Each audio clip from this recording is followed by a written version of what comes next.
हमारा अकाउंटिंग का lecture number 4 which relates to the basic concepts of accounting।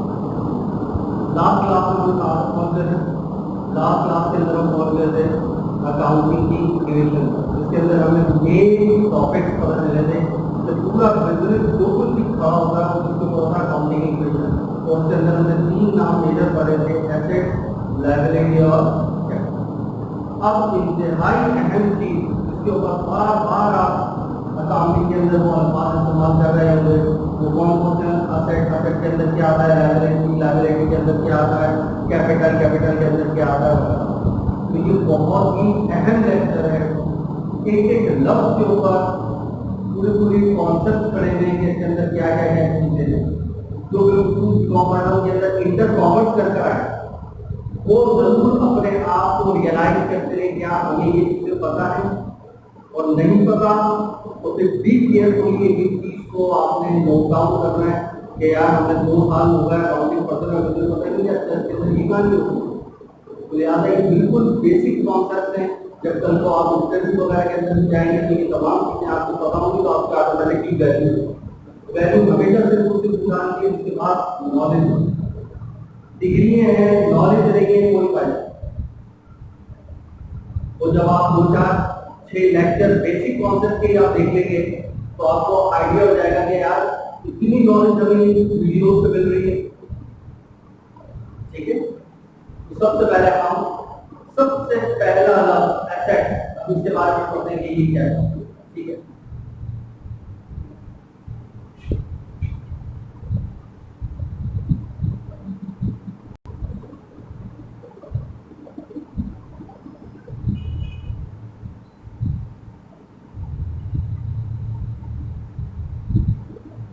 Assets Urdu में क्या कहते हैं, असासे।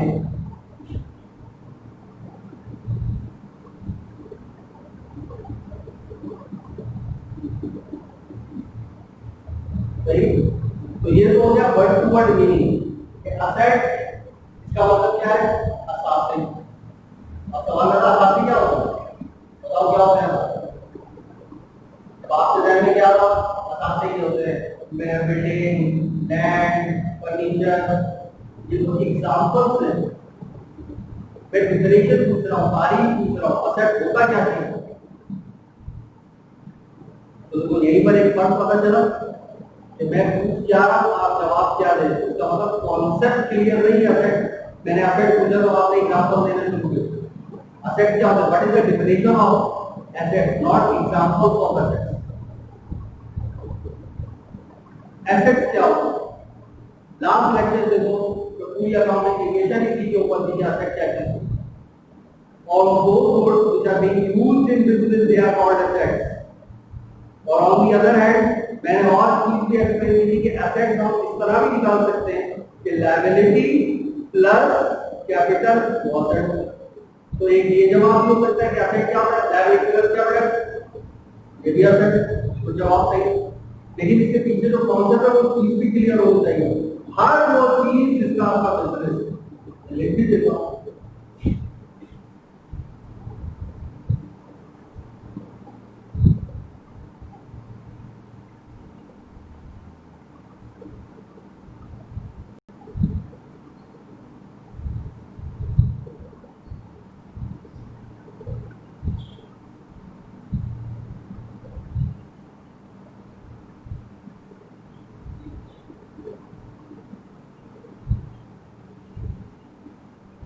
वो तमाम चीजें जिनसे कारोबार किया जाए, और वो गुड्स जब used in business they are called assets. वो तमाम चीजें जिनसे आप बिजनेस करते हैं वो सब है।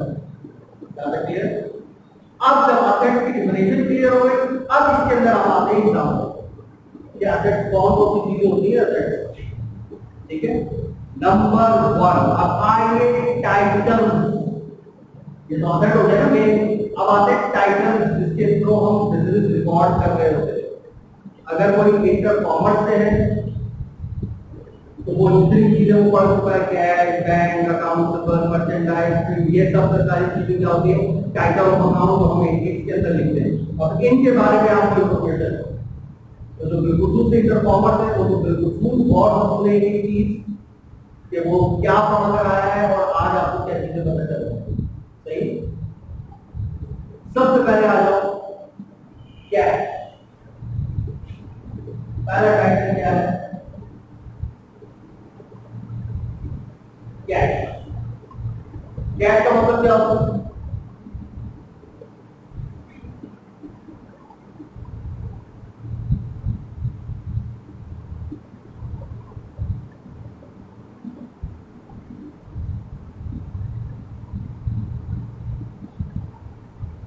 वो रकम जो आपके हाथ में है, जो आपके बिजनेस में है, जो आपके बिजनेस के लॉस में है, दैट इज कॉल्ड कैश। जो बिजनेस की है हार्ड कैश फॉर्म।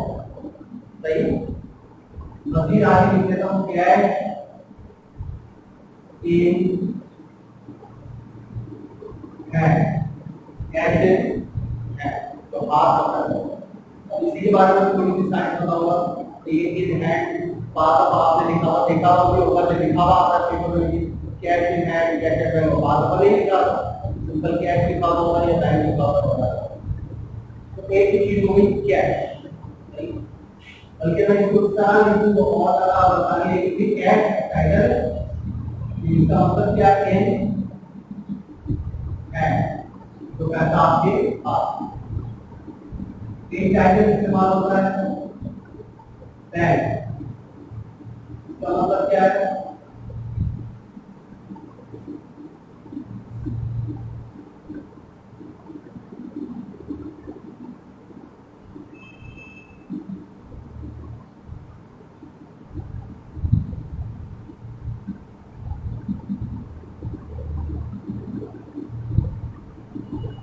वो रकम जो बैंक जो आपने बैंक का अपने बिजनेस के नाम का जो बैंक का अकाउंट हुआ है, तो कुछ रकम आपने बिजनेस को कैश फॉर्म में रखी हुई, कुछ रकम कोई थी आपने बैंक के अंदर रखी हुई, तो वो अकाउंटिंग की लैंग्वेज में सिंपल का बिजनेस को बैंक। तो जो पैसा हाथ में है उसको क्या बोलते हैं कैश, और जो पैसा बैंक में उसको कहते हैं बैंक। अब ये इन हैंड और हैंड बैंक का है, तो वो चीज एक ही है, यानी कैश। सिर्फ इसकी फॉर्म चेंज हो रही है, इसकी जगह चेंज हो रही है।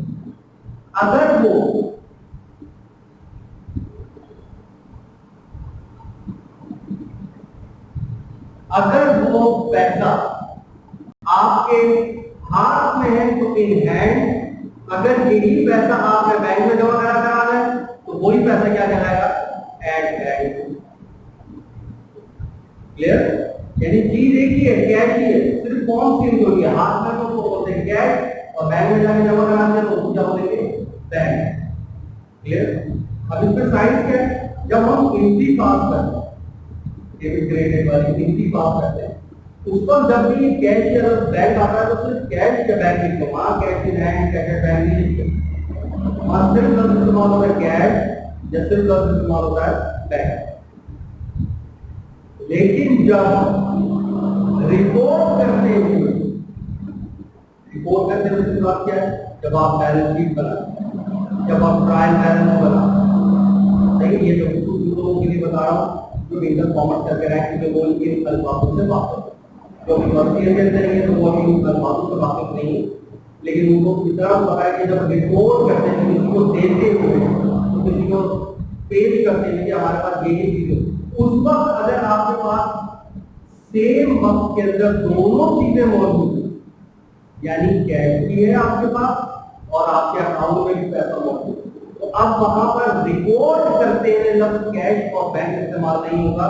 अगर ये दोनों मौजूद है तो लफ्ज कैश है तो लफ्ज लिखेंगे कैश इन हैंड, और अगर बैंक है तो लफ्ज लिखेंगे कैश एट बैंक। ये लफ्ज इस्तेमाल होगा, cash in hand cash at bank, ये लफ्ज इस्तेमाल होगा। वहां लफ्ज सिंपल बैंक इस्तेमाल नहीं होगा। ये पॉइंट क्लियर। तो इस वजह से मैंने लिखा है कि ये बैंक टाइटल कब इस्तेमाल होगा, जब वो पैसा बैंक के अंदर होगा, और ये टाइटल कब इस्तेमाल होगा कैश का, जब पैसा आपके हाथ में हो। क्लियर। तो ये दोनों पॉइंट क्लियर। तो कैश इन हैंड और कैश एट बैंक वाली क्या कहानी, क्लियर। अच्छा, अब इसी को मजीद थोड़ा सा और आगे प्रोसीड करते हैं। कैश और बैंक समझ गए? तो सिंपल समराइज कर दो तो मैं कैश और बैंक के अंदर क्या कहानी है। अगर हाथ में पैसा है तो उसको क्या बोलते हैं कैश, और अगर आपके अकाउंट में पैसा है तो उसको क्या बोलते हैं बैंक। और जब रिपोर्ट इशू करते हैं और ये दोनों चीजें मौजूद हैं तो सिर्फ कैश और बैंक लफ्ज इस्तेमाल नहीं करते बल्कि पूरा लफ्ज इस्तेमाल करेंगे। हाथ में अगर पैसा है तो उसको बोलेंगे कैश इन हैंड, और बैंक में पैसा है तो लफ्ज कैश एट बैंक। और एक है तो फिर लिखने की जरूरत नहीं है कैश, अगर सिर्फ कैश तो कैश इन हैंड लिखने की जरूरत, सिर्फ कैश लिखिए, और सिर्फ बैंक है तो सिर्फ बैंक लिखिए, कैश एट बैंक लिखने की जरूरत। यही एक चीज आपके पास। हाँ, दोनों पेयर होते हैं और रिपोर्ट करते हैं फिर ये लोग। अब clear cash in hand cash at bank वाली कहानी क्या होती है। इसके बाद क्या इस्तेमाल किया जा रहा है? उसके बाद एक लफ्ज इस्तेमाल किया जाता है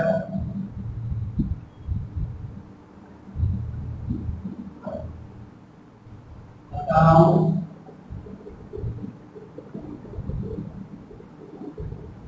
रिसीवेबल। सही, क्या इस्तेमाल किया जा रहा है? Account receivable. अकाउंट का मतलब क्या है? पहले लेक्चर में बताया अकाउंट का मतलब खाता। सही,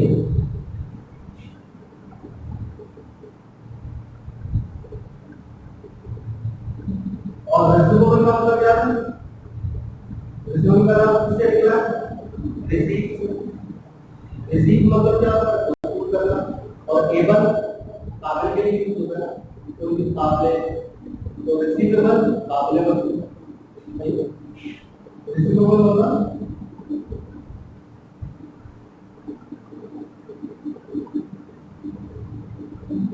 काबिल वसूल, यानी लेने और उसका क्या होता है? अकाउंट खुद होता है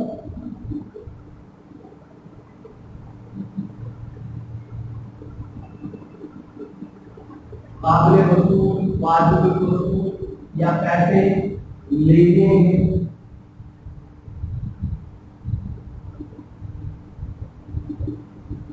और ये लफ्ज कब इस्तेमाल किया जाएगा? उधार पर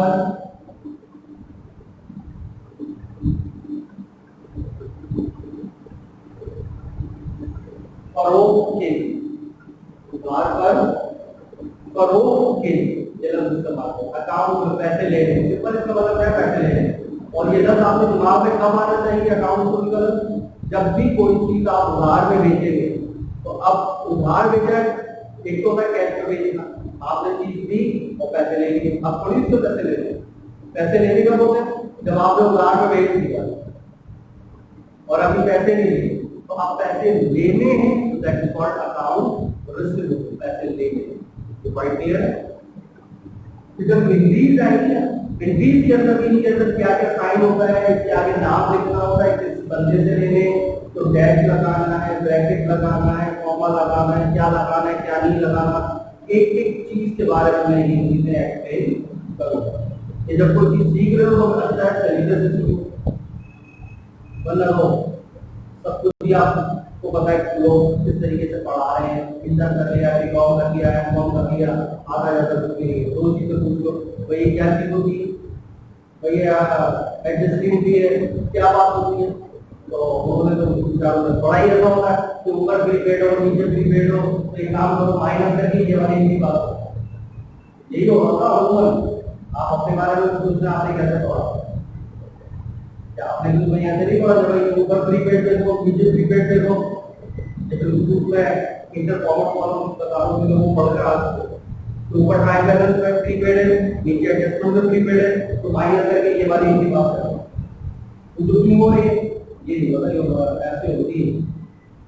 4 एंट्री याद करके बता रहा था, पेपर पास हो गया हंसेंगे का अगर आगे बढ़ रहा हूँ, जब आप फिर लॉजिक के बगैर चाह नहीं, तो मैं खुद अब पीएचडी कर रहा हूँ, मुझे चीजें पता चल रही है, हमने मास्टर्स के अंदर कुछ भी नहीं पढ़ा,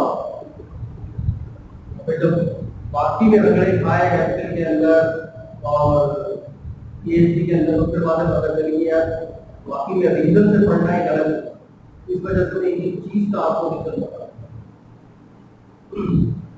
अकाउंट के लिए जब भी कोई ये लफ्ज इस्तेमाल करना होगा, ये टाइटल अकाउंट रिसीवेबल का, जब भी आप यूज उधार देते हैं, ठीक। अब इसकी कुछ फैमिली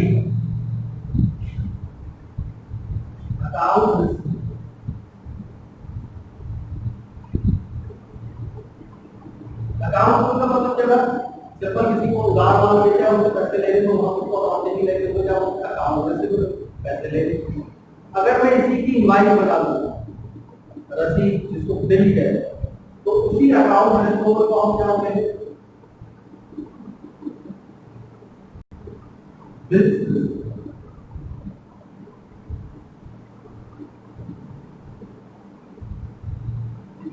वही सेम अकाउंट नंबर है, उसको नाम क्या देने का, अकाउंट ओपनिंग की वजह क्या बनेगी?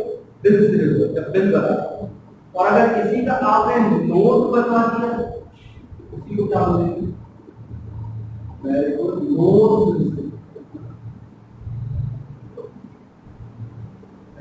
अब इन दोनों में क्या फर्क है? और ये बल्कि तीनों में क्या है? ये सिंपल उदाहरण बेटा है, सही है।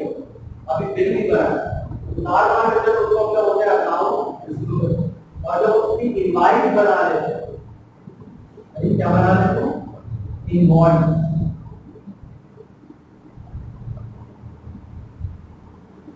जिसको बिल है, जब वो बन जाएगी तो उसी को क्या बोलेंगे? बिल। और नोट बनवा लो,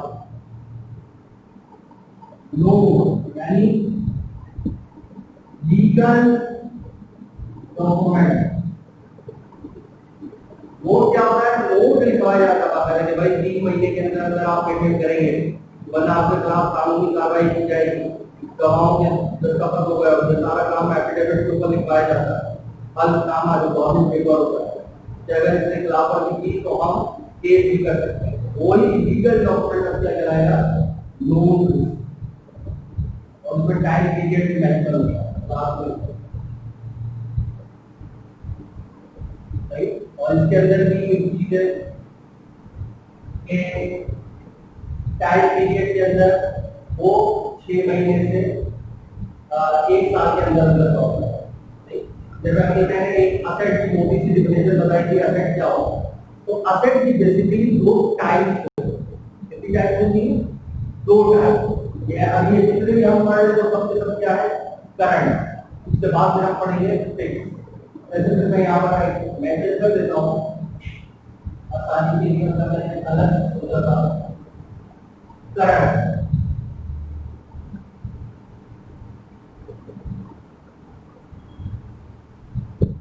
बात की जब नहीं पता मैंने सोचा था अलग से उसकी कैटेगरी करके एक पूरा चार्ट करके बनाऊंगा। लेकिन अभी बात की नहीं तो मैं बता देता हूँ कि पहली चीज हमने क्या पढ़ी थी? एसेट। सही है ना? पहली चीज क्या पढ़ी थी हमने? एसेट्स। एसेट्स की मेजर 2 टाइप, एक कहलाता है करंट और एक कहलाता है फिक्स। एक कहलाता है करंट और एक कहलाता है फिक्स। करंट से मुराद क्या होता है? करंट से मुराद होता है वो तमाम एसेट जो 1 साल के अंदर अंदर खत्म हो जाए, 1 साल के अंदर अंदर इस्तेमाल हो जाए, 1 साल के अंदर अंदर आपको नुकसान पहुंचाते हैं, 1 साल के अंदर अंदर आप उनको इस्तेमाल कर दो, 1 साल के अंदर अंदर वो किसी दूसरे करंट से कोई तब्दील हो जाए, वो चीज कहलाती है। यानी अगर मैं और आसान अल्फाज को एक लफ्ज लिखूं तो करंट क्या है? Within 1 year. करंट क्या चीज है? Within 1 year.